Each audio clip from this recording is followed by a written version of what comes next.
Professor Vijendra जी के बारे में बात करना चाहती हूँ। जैसे कि जिस लेडीज ने उन पर इल्जाम लगाया है कि उन्होंने उनके ऊपर उससे रेप किया है, तो उससे जानना चाहता हूँ, उससे ये पूछना चाहती हूँ कि जो उसने बातें कही, जैसे ढाबे वाली बात उसने कही कि पहले तो मेरे को ढाबे पे लेके जाया गया और वहां पे नशीला पदार्थ मिलाया गया, उसके बाद रेप किया गया। और अब उस लड़की का बयान बदल चुका है कि वो उसे कमरे में लेके जाया गया, सीधा फ्लैट में लेकर गए और वहां पे उसे नशीला पदार्थ दिया गया। पहली बात उसने ये बात झूठ बोली। आपने इस वीडियो को देखा है, इस वीडियो को आपने देखा है, जाना है, लेकिन प्रेयर ही सब कुछ है। इस्लाम में कंटिन्यू प्रेयर करते रहना है। आमीन। मेरे चैनल को लाइक शेयर सब्सक्राइब जरूर कीजिए। अभी सब्सक्राइब नहीं करते, प्लीज सब्सक्राइब कीजिए। आमीन। ओके, नमस्कार। जैसे कि आप देख रहे हैं राष्ट्रीय जय यीशु मानव सेवा, और मैं इस समय प्रभु में आप सबका भाई आशीष राजकुमार गुजरात की धरती से आप सभी के सामने मैं लगातार आ रहा हूं। यानी कि कुछ दिन पहले खास वीडियो यानी कि मैं लगातार नहीं डाल रहा था, लेकिन कुछ न कुछ थोड़ा थोड़ा कुछ डाल ही रहा था यूट्यूब के ऊपर। काफ़ी लोग मेरे विरोध में काफ़ी चर्चाएं फैला रहे हैं। परमेश्वर ने बहुत ऐसे आशीष करें और लगातार उनका जीवन सुधार की ओर जाए, यही हमारी मनोकामनाएं हैं।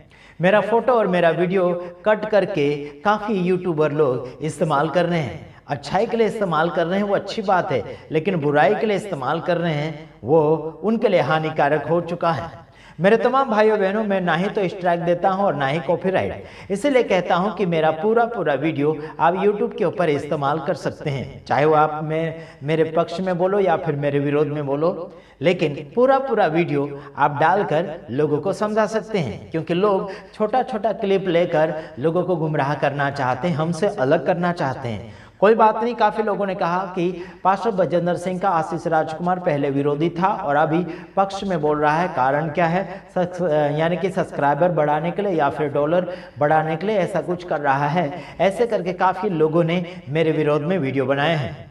देखिए, हम पहले नौकरी करते थे, अच्छे खासे पैसे कमाया करते थे, लेकिन हमने मानव सेवा शुरू किया है इसलिए कि जेब गर्म करने के लिए नहीं, है ना, फॉलोअर बढ़ाने के लिए नहीं, है ना, डॉलर बढ़ाने के लिए नहीं, बल्कि इंसान के जीवन में जो प्रॉब्लम हो रही, समस्या हो रही है, उस बात के लिए हम आगे खड़े हुए हैं। लोगों के जीवन का हित के लिए हम सोच रहे हैं। काफी लोगों को लगता है कि हम डॉलर कमाने आ गए हैं। अलग अलग प्रकार के विरोध की भावना हमारे खिलाफ में लोग उठा रहे हैं। कोई बात नहीं, परमेश्वर आप सबको आशीष करें। और मैं वचन में जाने से पहले कुछ बातें करना चाहूंगा। जैसे कि आप देखते हैं राष्ट्रीय जय यीशु मानव सेवा के अंदर लाखों हजारों में लोग हमारे वीडियो को देखते हैं। परमेश्वर ने बहुत ऐसे आशीष करें, लेकिन जो मन का कच्चा होगा और मन में जो कमजोर होगा वही लोग हमारे वीडियो को नहीं देखेंगे। जिनका मन पक्का है यानी कि मजबूत हो चुका है विश्वास में, वो व्यक्ति हमारे वीडियो को देखेगा और लगातार देखता रहेगा। खासियत में कहना चाहता हूँ, कभी मैंने आप सभी से किसी से मांग करी क्या? पैसों की कभी मांग करी? हमने कभी मांग नहीं करी, है ना। और कई हमारे दोस्त यारों को या फिर प्रभु के करीब लोगों को हम बोलते हैं, कभी कभार बाय चांस मदद की जरूरत पड़ती है, कोई जरूरत पड़ेगी, इमरजेंसी कोई बात होगी, जरूरी बातें हैं, उसमें अगर हेल्प की जरूरत पड़ती तो जरूर हम कुछ हमारे गिने चुने लोगों को हम बताते हैं। लेकिन हम जनरल में कभी नहीं बोला, है ना, कभी नहीं बोला कि हमें इतना दे दो उतना दे दो, कभी नहीं बोला। मेरे तमाम भाइयों बहनों, ऐसे पैसे के विषय में ज्यादातर आरोप लगाने वाले व्यक्ति जो होते हैं वो प्रभु से अलग होते हैं, क्योंकि उनका मन पैसे और फॉलोवर के ऊपर या फिर सब्सक्राइबर के ऊपर या फिर यूट्यूब के ऊपर उनका ख्याल ज्यादा होता है। तो ध्यान रखिएगा, प्रभु यीशु मसीह आप सभी को लगातार आगे बढ़ाएगा। आइए हम एक क्लिप देखेंगे, उसके बाद में आगे की ओर बढ़ेंगे। देख लीजिएगा, छोटा सा एक क्लिप है। सबको जय मसीह की, मेरे सारे भाई बहनों को जय मसीह की। मैं आपसे प्रोफेसर विजेंद्र जी के बारे में बात करना चाहती हूँ। जैसे कि जिस लेडीज ने उन पर इल्जाम लगाया है कि उन्होंने उनके ऊपर उससे रेप किया है, तो उससे जानना चाहता हूँ, उससे ये पूछना चाहती हूँ कि जो उसने बातें कही, जैसे ढाबे वाली बात उसने कही कि पहले तो मेरे को ढाबे पे लेके जाया गया और वहां पे नशीला पदार्थ मिलाया गया, उसके बाद रेप किया गया। और अब उस लड़की का बयान बदल चुका है कि उसे कमरे में लेके जाया गया, सीधा फ्लैट में लेकर गए और वहां पे उसे नशीला पदार्थ दिया गया। पहली बात, उसने ये बात झूठ बोली, उसने ये बात को बदला, अपनी बात को।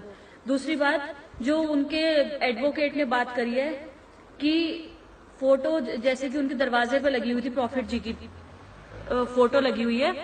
तो इससे क्या पता चलता है कि वो वहीं पे रहते थे या घर उनके नाम था या वो वहां पे आते जाते थे। ऐसे तो हमारे घर पर ये प्रॉफिट जी की ये कैलेंडर लगा हुआ है हमारे घर में, और हमारी अलमारी में प्रॉफिट जी का ये पोस्टर लगा हुआ है। तो इसका मतलब क्या वो हमारे घर में रोज की रोज आते थे या वो हमारे घर में ही रहते थे? इसका मतलब तो हमारे पास तो ज्यादा सबूत है कि वो हमारे घर में आते थे। हाँ जी, क्यों नहीं किया गया अभी तक भी? अगर उस लेडीज का, हाँ जी, और ये और बातें कितनी सारी उन्होंने कही है। वो वीडियो क्यों नहीं दिखाई गई, जो वीडियो उसने कही है कि मेरी वीडियो बनाई गई है? क्या उन्होंने कहा है कि विजेंद्र जी के पास में वीडियो थी, प्रॉफिट जी के पास वीडियो है उसकी लड़की की, तो अभी तक क्यों नहीं दिखाई गई है? अगर वो वीडियो है तो हमें दिखाई जाए। और फर्स्ट टाइम जब उसके साथ ये सब कुछ हुआ तो उसने किसी को भी वॉलंटियर को किसी को भी नहीं बुलाया। वो अकेले क्या करने गई थी उस फ्लैट में? सब अगर मीटिंग होती थी, सबके सब वॉलंटियर्स की मीटिंग होती थी, अकेले तो उसको बुलाएंगे नहीं। और वॉलंटियर्स ने उसको कैसे अकेले छोड़ दिया? कि उसको क्या उन वॉलंटियर्स को नहीं पता कि वो उनको अकेले अकेले बुला रहे हैं? नहीं, ये भी बात उस लड़की की गलत है। अभी जो आपने इस वीडियो को देखा है, इस वीडियो को आपने देखा है, जाना है, लेकिन प्रेयर ही सब कुछ है। इस्लाम में कंटिन्यू प्रेयर करते रहना है। आमीन। मेरे चैनल को लाइक शेयर सब्सक्राइब जरूर कीजिए। अभी सब्सक्राइब नहीं करते, प्लीज सब्सक्राइब कीजिए। आमीन। हाँ, आपने छोटा सा क्लिप देखा। परमेश्वर आपको आशीष दे। उस क्लिप के कारण प्रभु के अनुग्रह में और प्रभु की दया में बढ़ते चले जाए। बीते हुए दिनों में काफ़ी आपने वीडियो अलग अलग प्रकार से सुने होंगे, जैसे कि गुड फ्राइडे का कुछ वीडियोस आने वाले हैं, और क्या बोलना चाहिए कि ईस्टर रविवार, बहुत कुछ ऐसे वीडियो आ रहे हैं और आते भी चले जा रहे हैं। उस बात के लिए हम धन्यवाद देते हैं। जैसे कि प्रभु यीशु मसीह हर साल ना ही तो पैदा होते और ना ही वो मरते हैं, और ना ही क्या बोलना चाहिए अलग अलग प्रकार के उसके कोई प्रोग्राम है। साथ ही साथ मैं आपको बताना चाहता हूँ, प्रभु यीशु मसीह ना ही तो हर साल मरता है और ना ही हर साल जिंदा होता और ना ही हर साल पैदा होता। आखिर लोग इस बात को मद्देनजर रखते हुए प्रचार करते हैं। ठीक है, धन्यवाद, आप प्रचार कीजिए और उस प्रचार के अनुसार जीने के लिए भी कार्य कीजिएगा। जैसे कि गुड फ्राइडे और ईस्टर रविवार सामने आते आगे पीछे आ रहा है, कोई बात नहीं, ठीक है, आप लोग करते हैं, उसका हम विरोध भी नहीं करते हैं। साथ ही साथ हम उस बात को फॉलो नहीं करते, लेकिन हम उस बात को जानते हैं और उस बात का प्रचार करते। यीशु मसीह मरे थे, यीशु मसीह जिंदा हुए थे, यीशु मसीह पैदा हुए थे। इन बातों को हम 100% मानते हैं, लेकिन त्योहार के रूप में हम बिल्कुल नहीं मानते हैं। ये सभी लोगों का अलग अलग विश्वास है, वो अलग अलग प्रकार से आगे बढ़ते हैं। कोई बात नहीं, हम उस बात में आपका दुश्मन नहीं है। अगर मैं बोलूं कि अगर मैं वो त्योहार नहीं करता तो मैं आपका दुश्मन हूं, ऐसा तो नहीं है। ठीक है, आप अगर करते हैं तो कोई बात नहीं, आप कीजिए, लेकिन हम आगे बढ़ चुके हैं और आप सभी को आगे की ओर बढ़ाना चाहते हैं। प्रभु के अनुग्रह में और प्रभु के सामर्थ्य में बढ़ते चले जाए। प्रभु यीशु मसीह पहली वाणी जो प्रकट करे थे क्रूस के ऊपर से, उसने पहली वाणी प्रकट करी थी, हे पिता इन्हें क्षमा कर, यानी कि हे पिता इन्हें क्षमा कर, क्योंकि ये नहीं जानते कि ये क्या कर रहे हैं। मेरे तमाम भाइयों बहनों, जब प्रभु यीशु मसीह क्रूस के ऊपर थे, प्रभु यीशु मसीह ने उस मारने पीटने वाले लोगों के लिए क्या बोला? परमेश्वर को कि हे पिता इन्हें क्षमा कर, क्योंकि ये नहीं जानते कि ये क्या करते हैं। देखो, आपके और मेरे जीवन में ये विश्वास और ये काम और ये फल दिखना चाहिए। दया का फल, अनुग्रह, प्रेम, दया, भाई भलाई इंसान के जीवन में होना चाहिए। क्या मारने वालों को कभी कोई माफ करता है? नहीं माफ करता। आज संसार में छोटे छोटे केस के मामले में लोग आगे दौड़ रहे हैं, छोटी छोटी बातों में पुलिस का सहारा ले रहे हैं, पुलिस के पास जाकर रिपोर्टें करते हैं। काफी लोग ऐसे हैं, चाहे वो मसीह में हो गए, चाहे वो अन्य लोग हो, सब लोग ऐसे ही कर रहे हैं। आपने कभी सुना कि मैंने कोई किसी के ऊपर रिपोर्ट किया? कभी सुना आपने? मैंने कई बार बोला हम रिपोर्ट करेंगे, ये करेंगे, ये करेंगे, वो करेंगे, बोला जरूर, लेकिन क्या हमने वो किया? नहीं किया। कभी किसी के ऊपर हमने रिपोर्ट नहीं किया। बाय चांस आने वाले समय में हो भी सकता है, वो हम बोल नहीं सकते, लेकिन अभी हम आपको बताना चाहेंगे कि प्रभु के अनुग्रह में आप बढ़ते चले जाइए। चाहे वो आप मेरे वीडियो को देखते हैं, हम आम जनता के लिए, जनरल सभा के लिए, यानी कि जनरल लोगों के लिए हम वीडियो बनाते हैं, चाहे वो हिंदू, मुस्लिम, सिख, ईसाई जो भी है, हम सब के लिए वीडियो यूट्यूब के ऊपर अपलोड करते हैं और अलग अलग प्रकार का समाचार हमारे पास पहुंचता है और वो हम यूट्यूब के ऊपर रखते हैं। और काफ़ी लोग ऐसे हमारे ऊपर जलते हैं, गुस्सा करते हैं, कुछ केस के मामले में बातें करते हैं, है ना। तो आपका कोई भी ये कारनामा नहीं चलेगा, ठीक है। तो ध्यान रखिए, हम वचन की ओर जाएंगे और प्रभु के अनुग्रह में आप सभी को आगे की ओर ले जाने के लिए हम लगातार तैयारी कर रहे हैं। तो ठीक है, हाँ, प्रेज़ द लॉर्ड, हालेलुया। आप सभी का विश्वास परमेश्वर की ओर होना चाहिए, इंसानों के ऊपर नहीं होना चाहिए। समझ में आता है आप लोगों को, है ना। जिस इंसान का मन खराब हो जाए उस व्यक्ति को हम कहाँ डालेंगे? बोलो, आप ही बोलो, है ना। प्रभु यीशु मसीह दया करता, कृपा करता, तो आपके जीवन में वो सीख आना चाहिए, वो आपके जीवन में खुलासा होना चाहिए, ठीक है। तो आइए हम देखेंगे रोमियो उसका 1 अध्याय उसका 28 वचन। हाँ, जब उन्होंने परमेश्वर को पहचानना न चाहा तो परमेश्वर ने भी उन्हें उनके निकम्मे मन पर छोड़ दिया कि वे अनुचित काम करें। देखो, कोई भी इंसान परमेश्वर को पहचानना नहीं चाहता है, तो परमेश्वर क्या करते हैं, है ना, क्या करते हैं? उन व्यक्तियों को उनके खराब मन के ऊपर, यानी निकम्मे मन के ऊपर छोड़ देता है कि उसके मन के अनुसार वो जिए। समझ में आता है आप लोगों को? वो उसके मन के अनुसार जिएगा, वो जैसा चाहेगा वैसा जिएगा, ठीक है।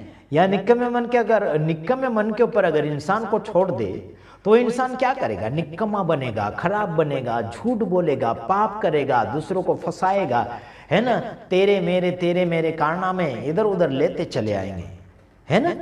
भाई भलाई की बातों को समझेंगे नहीं। भारत देश में रहते तो हैं, लेकिन भारत को इज्जतदार नहीं बना रहे, बल्कि उसे बदनाम करते चले जा रहे हैं, भारत देश को। हेलो, क्या समझ में आता है आप लोगों को? मेरे तमाम भाइयों बहनों, आगे बढ़िए, कदम बढ़ाइए और आगे की ओर लगातार बढ़ते चले जाए। प्रभु आप सबके साथ रहेगा और रहे भी।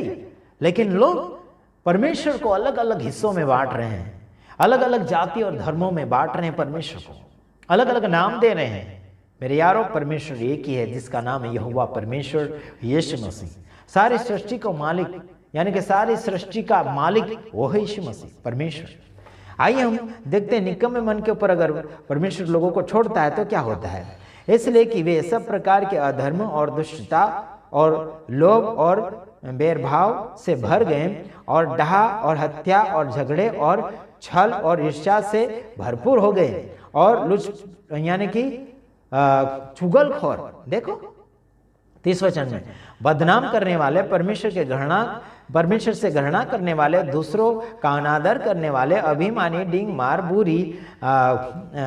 बुरी बातों के बनाने वाले, माता पिता की आज्ञा न मानने वाले। देखो, ऐसे ऐसे खराब मन वाले होते हैं जिनको हम चेक करके बता सकते हैं। लोग क्या करते हैं? जो खराब मन वाले, माता पिता का आदर नहीं करते हैं, लुच्चा यानी झूठ बोलते, दुष्टता करते, अधर्म बनाते हैं, भेदभाव करते हैं, है ना, डाहा करते, हत्या करते, झगड़ा करते, छल करते, ईर्ष्या करते हैं, वो चुगलखोर बन चुके हैं। ये सब कौन है? खराब मन वाले व्यक्ति, जिनके अंदर ये सारी भावनाएं हैं, जिनके अंदर सारे ये प्रूफ पाए जाते हैं, ये क्वालिटी पाई जाती है उस इंसान के अंदर जो व्यक्ति दुष्ट मन के साथ जीता है। तो आपको क्या लगता है? क्या आपके अंदर ये दुष्टता है? क्या आपके अंदर जलन है? क्या आपके अंदर झगड़ा का भावना है? क्या आपके अंदर बदला का भावना है? क्या आपके अंदर चुगलखोरा है, घृणापना है? क्या क्या है यार? बदनामपना है? ये सब आप लोगों को सबको छोड़ना होगा।